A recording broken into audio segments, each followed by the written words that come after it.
Hey guys, welcome back. It's been a while since we did a video and put some stuff on Instagram lately asking about doing more videos again. So that's what we're gonna do. And just first I'm gonna tell you a little bit about the project and what it's gonna be.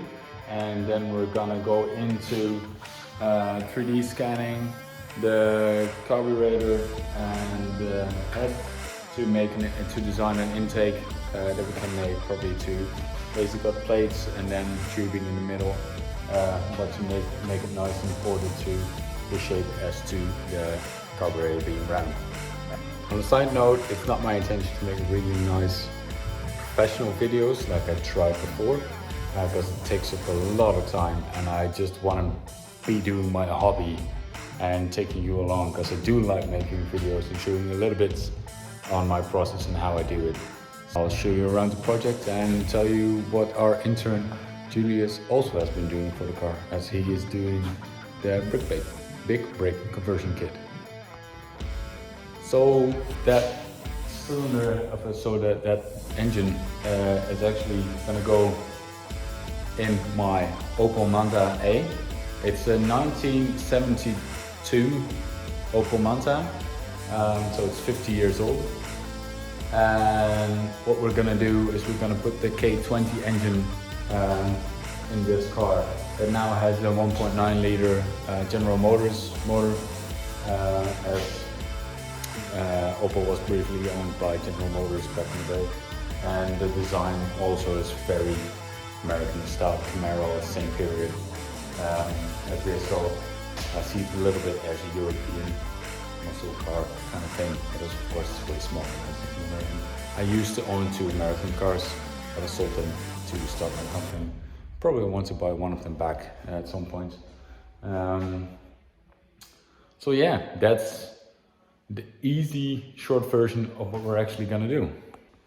The little bit longer version, as you can see, there's already a drum brake on the back. We bought these very nice Brembo brake discs, brake rotors. We picked these because we can always, because they have a nice assortment of calipers and brakes and everything. We can easily go for a more performance version of the same spec disc.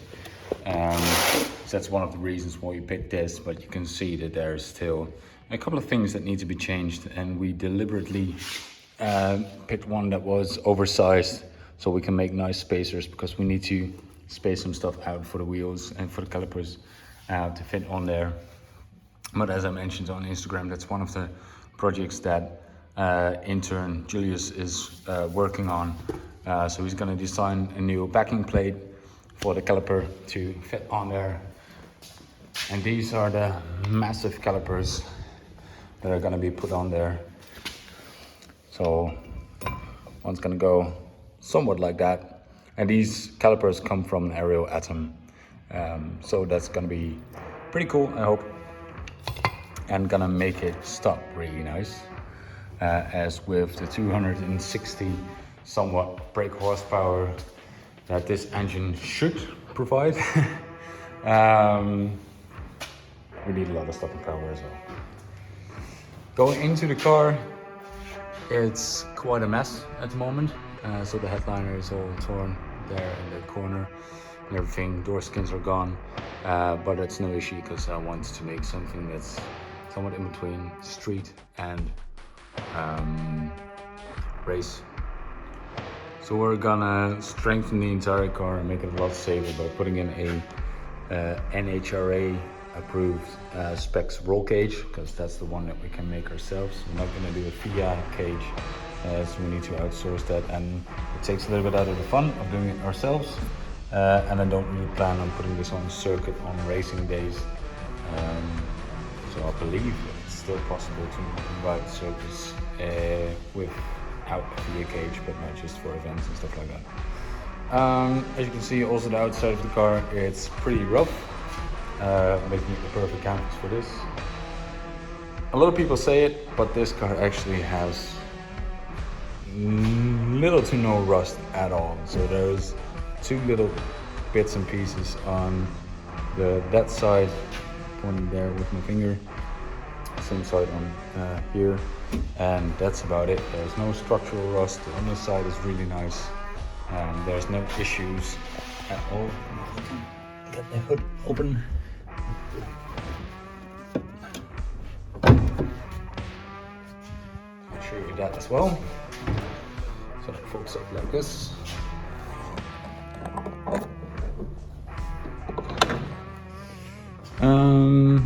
There we have the little small engine.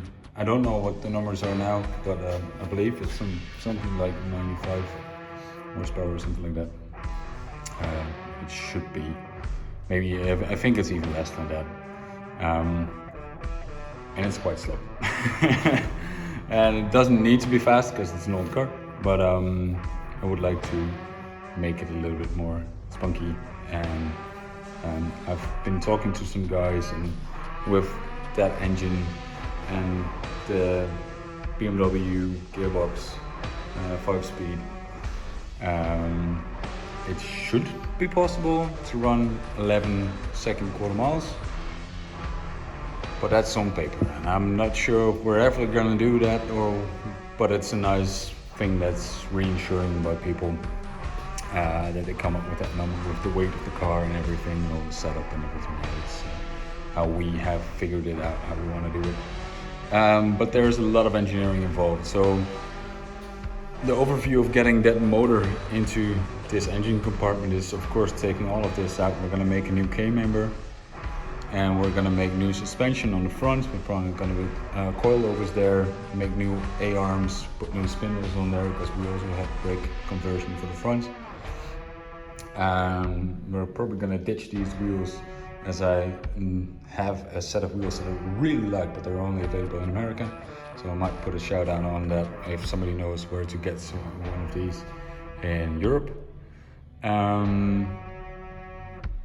And that's gonna be a lot of 3D scanning, engineering, making brackets, milling some stuff, bending, tubing, welding, everything that I like to do. And as mentioned, this is a personal project, so there's no time crunch involved. There's a spending budget limit involved, and that's about it. So yeah, that's gonna be the starting point. And as you can see, we already started a little bit. I'll show you what Julius did, and then we will go and 3D scan some stuff and try and figure out how we can make a intake manifold. So this is what Julius has been up to.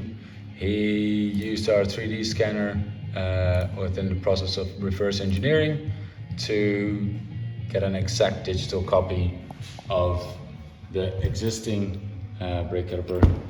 I put this on backwards to see how it would look and work with the space we have, but it's not going to work, so never mind that. And this is not all he did. He did a couple of more 3D scans. One is the wheel, so it's the rim, but he made a drawing of the inside to see for clearance. As you can see, it's now touching the... Oh, it's actually turned. Never mind that. Let's see. 90 degrees. That's it. So yeah, so we need to have a look at how that's gonna work, and he made a drawing of the brake rotor that we're gonna use, also the handbrake, and he did a 3D scan of the wheel arch and everything to see check for interference and everything. This is a nice base setup for him to design the new brackets to make it work. Of course, we have the surface plate here as a starting point. So he's gonna make some drawings and put in some bodies to make this into a more usable file, and help with designing the new caliper brackets and testing it as well for strength and everything, to see if we are not gonna crash and burn if we're gonna break. So that's one of the projects he's working on. It's gonna use for the left side as for the right side. and I put some demands on it that it needs to be the same part left and right to make it as universal as possible. And of course it needs to fit with the existing wheels and with the wheels that I would actually very much like to use. So these are the wheels that I'm actually looking for. I think they look pretty cool. It's a dirt track style wheel. It's 15 by 7 inches wide and 4 times hundreds and 3-inch back spacing. I think you can get them in several back spacings, which we still need to figure out. But if anybody knows where to get one of these in Europe, please tell me, because shipping them from the US is quite expensive.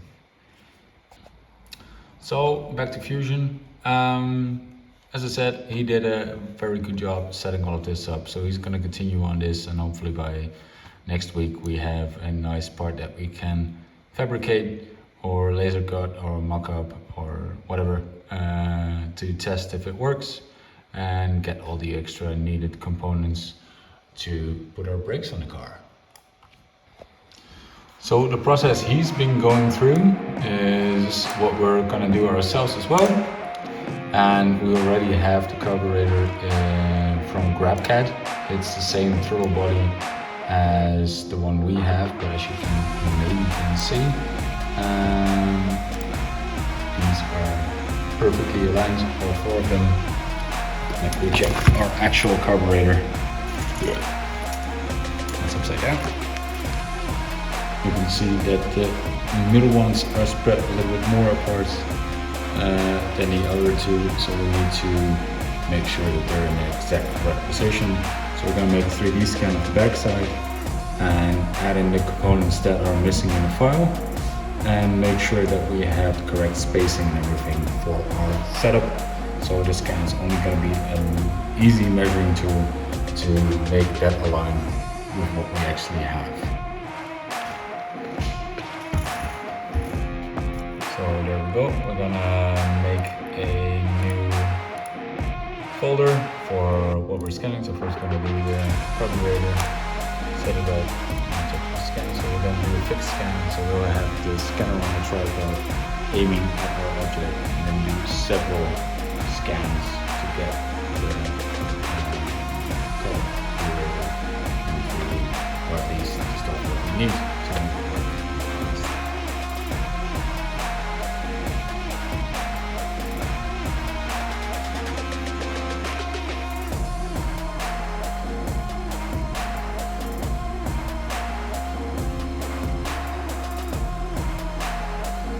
In the video.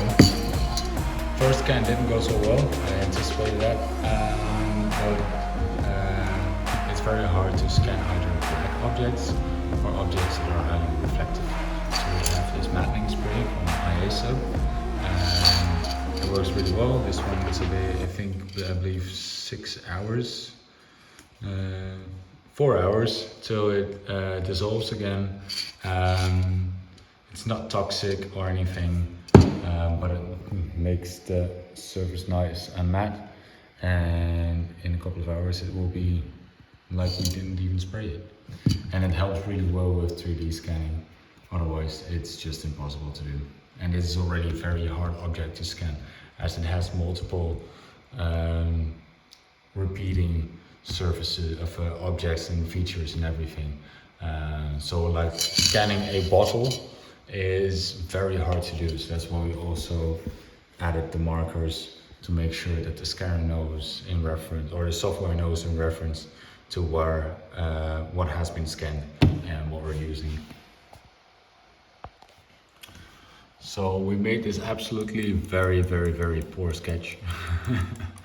I'll put it right side up, but it has what we need. So engineers are put it in screen. Engineers are lazy, as am I. So I'd rather do what's necessary instead of scanning everything to detail, because as we know, we have all of that detail in the file already. So we only need to know where that bracket needs to go and where the cable is gonna go for the throttle cable, and what the spacing needs to be for all of these.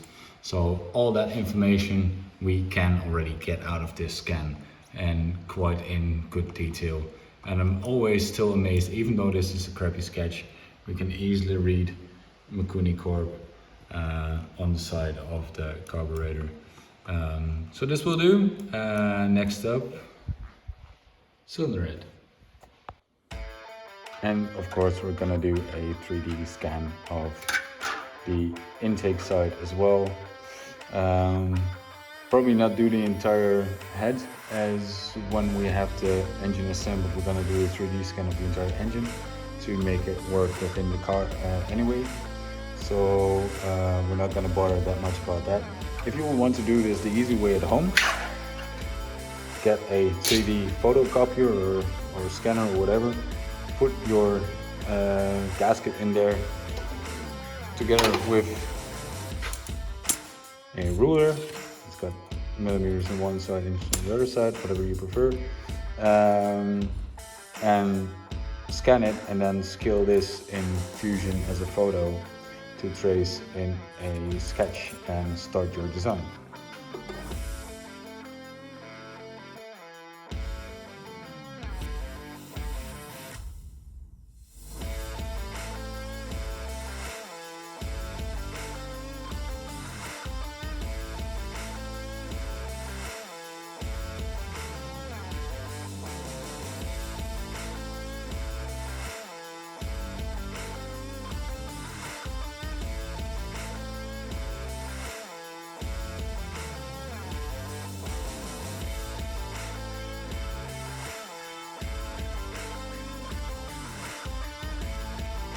There's the scan of our intake side.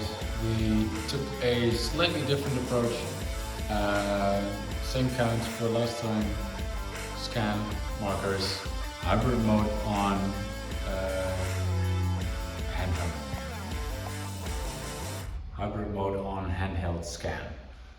So this time we used by handheld scanning, which is still pretty accurate enough. And with the markers and such an easy to scan surface, that's a very nice way of doing it, especially for something that doesn't need to be 100% that accurate. Nevertheless, we can still see the markers. We can actually see a little bit of the casting texture as well. You can see the little Z in there and everything. So now we have a nice template for what we need to draw. So let's mesh this up and throw this into Fusion. So we now have the 3D scan in Fusion. We already aligned it, so we have our carburetors there in there as well, in the correct position that we need to have them. This is still a rough version because I think we need to modify a few little things to the carburetor to make sure that will actually work, and we've got no interferences because there is a slight difference between them. Nevertheless, we also did it with the intake. Already put the carburetors in the intake file as well. Sorry, other way around. So if we do it like this, then we know we have our intake side there, and we need to design something that fits in between. And we'll probably do that next time because it's already 11 o'clock right now. So that was it for this time. We finished up the 3D scan for the carburetor and the cylinder head. Next time we'll do the 3D modeling of the actual intake. We'll also follow up on the big brake conversion kit from Julius, as well as we'll continue building the engine when we get the parts in, hopefully sometime next week. We got to re-sleeve one of the cylinder walls. Yeah, if you would like to share and follow us, please do so. Give us a like if you liked the video, and yeah, stay tuned for next time.